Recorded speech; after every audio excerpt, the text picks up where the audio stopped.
Okay, so the derivation of a ln function is just 1 over whatever the function is.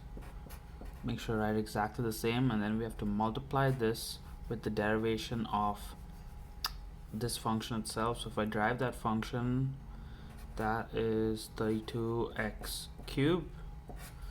And now we want to simplify this. So that is 32x cubed over 8x4. And we can simplify this. 32 over 8 is just 4. And x cubed over x4 is just an x in the denominator. Let's try with this one again. 1 over whatever's over there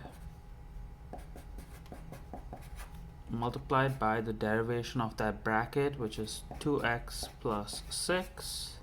And then just simplify, so you have 2x plus 6 over x squared plus 6x minus 3. Can't simplify anymore. That's my final solution.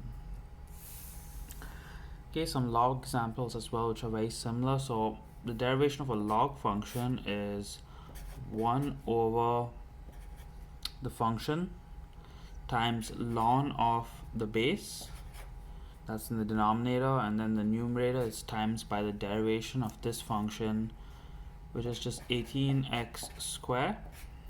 You can simplify it, so that's 18x squared over 6x cubed ln 3, and this can be simplified a bit more with cancellations. 18 divided by 6 is just 3, and then x squared x cubed can cancel to leave an x on the bottom, and then you have a ln 3.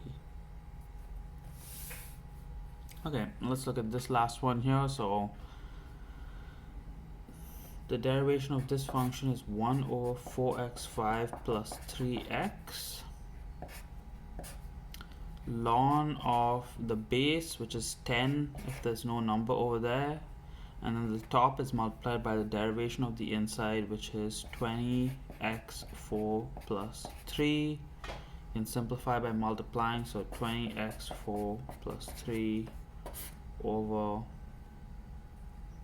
4x5 plus 3x ln